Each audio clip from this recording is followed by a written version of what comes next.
Assalamualaikum warahmatullahi wabarakatuh. Berjumpa kembali dengan catatan Syafiq Hasim. Surat edaran Mahkamah Agung yang mencegah pengadilan agama untuk memberikan pencatatan pada mereka yang menikah beda agama semakin mempersempit kebebasan individu di Indonesia.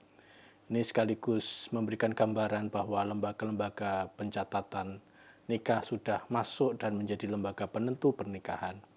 Alasannya adalah Undang-Undang Perkawinan 1974 mensyaratkan hal tersebut, bahwa perkawinan itu harus dilaksanakan di dalam agama. Namun undang-undang ini berlawanan dengan kebebasan yang diberikan oleh Undang-Undang Dasar. Hal yang menurut saya perlu mendapatkan perhatian adalah himbauan dari pemerintah dalam hal ini disampaikan oleh Wakil Presiden Indonesia agar anak hasil pernikahan beda agama diberi status. Masalah ini sudah banyak mendapat ulasan. Dalam kesempatan ini saya melihat isu ini dari sisi yang lain, dari sisi bagaimana sebenarnya negara-negara Muslim lainnya memandang kawin beda agama di dunia ini. Sebenarnya kawin beda agama bukan masalah masyarakat Muslim saja, namun juga menjadi problem masyarakat agama lain. Kecenderungan untuk menerima kawin beda agama di banyak negara itu semakin terbuka, termasuk umat Islam. Misalnya di Albania, sebuah negara kecil di kawasan Balkan, umat Islam merasa enak saja atau comfort jika anak mereka menikah dengan orang yang beragama dari luar Islam. Angkanya sekitar 77% jika anak lelaki mereka menikah dengan perempuan non-Muslim. Di kalangan masyarakat Muslim Rusia, 52% dari mereka yang bisa menerima apabila anak lelaki mereka menikah dengan perempuan non-Muslim. Persentase kebersetujuan yang cukup tinggi untuk mereka yang menikah istri atau perempuan dari keyakinan atau agama lain menunjukkan bahwa mereka kalangan Muslim di Albania dan Rusia menganggap bahwa memang mengawini perempuan non-Muslim dari kalangan ahli kitab Kristen dan Yahudi sebagai hal yang memang diperbolehkan. Bagaimana dengan mengawini lelaki non-Muslim bagi perempuan Muslim? 30% mereka menyatakan nyaman dan setuju. Kenyamanan masyarakat Muslim mengawini perempuan non-Muslim, terutama Kristen, juga lumayan tinggi di Kazakhstan, yang angkanya mencapai 36%. Ini bagi lelaki Muslim yang mengawini Kristen dan juga perempuan Muslim yang mengawini lelaki Kristen. Di negeri-negeri Muslim di Timur Tengah dan Afrika Utara misalnya, perkawinan antar agama masih bisa diterima meskipun angkanya tidak mayoritas. Masyarakat Tunisia dan Mesir misalnya mencapai 17% dari mereka menyatakan kenyamanan mereka jika anak lelaki mereka mengawini perempuan Kristen. Di negara-negara Islam lain dari kawasan ini 9-12% mereka bisa menerima anak lelaki mereka mengawini wanita Kristen. Angka penerimaan di masyarakat Muslim di Indonesia atas perkawinan beda agama, terutama lelaki Muslim mengawini perempuan non-Muslim atau Kristen dan Yahudi, memang cukup rendah, yaitu sekitar 6%. Tapi angka ini di Indonesia cukup lumayan. Bahkan Pakistan lebih tinggi dari Indonesia, sekitar 9%. Data-data ini adalah hasil riset survei yang dilakukan oleh Pew Research Center yang dirilis pada tahun 2013. Data ini bisa jadi berubah, lebih longgar lagi, untuk menerima perkawinan antar agama di negara-negara tersebut.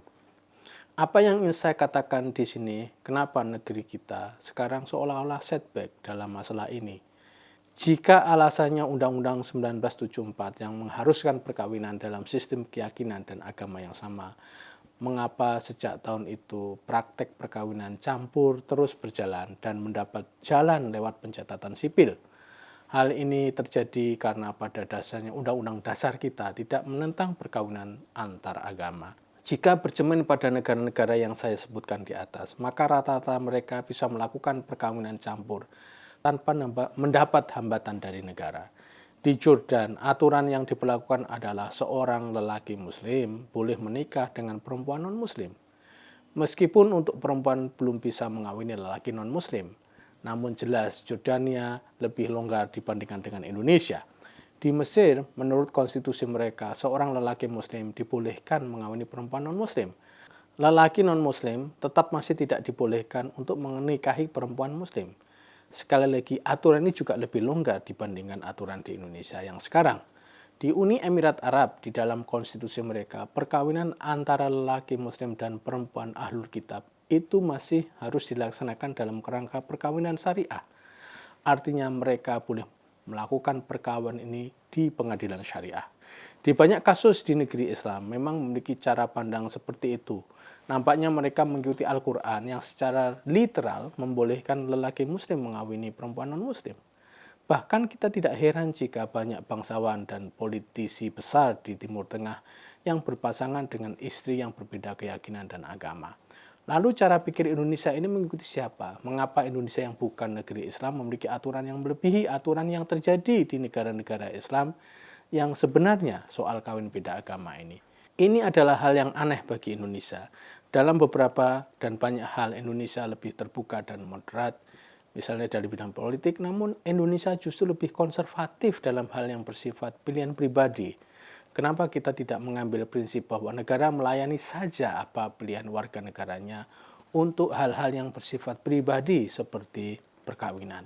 Bahkan untuk pemberian status anak hasil pernikahan beda agama itu diutarakan oleh pemerintah dengan tujuan apa? Apakah pemerintah ingin menentukan agama mereka, agama anak-anak, atau kewarganegaraan mereka? Terkadang kita ini ingin memperumit masalah, ingin mengajukan usulan baru hukum namun tidak berpikir jangka panjang. Masalahnya apa dengan anak hasil perkawinan beda agama? Jelas hal ini tidak ada kaitan dengan status kewarganegaraan mereka. Aturan kewarganegaraan kita tidak mempermasalahkan anak hasil kawin beda agama.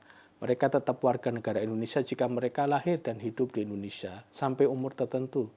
Jika mereka di luar negeri juga diberikan kesempatan sampai umur 21 tahun jika mereka hasil perkawinan beda negara. Arah negara-negara seperti Saudi, Jordan, Uni Emirat Arab, dan lain sebagainya itu jelas. Seperti meninggalkan masa lalu yang menghambat perkembangan bangsa mereka sebagai bangsa yang maju. Mereka tahu bahwa mereka lebih berorientasi pada hak-hak rakyat mereka pada satu sisi, tuntutan dunia internasional dan kesejahteraan yang berbasis pada pemikiran yang modern dan rasional pada sisi yang lain. Sebagai catatan, surat edaran MA yang menolak pencatatan pernikahan beda agama ini merupakan setback atau langkah mundur bagi kita semua. Paling tidak jika ingin mengikuti Al-Quran, perkawinan lelaki muslim dan perempuan non-muslim tanpa harus pindah agama tetap diizinkan di Indonesia dan dicatatkan. Demikian, wassalamualaikum warahmatullahi wabarakatuh.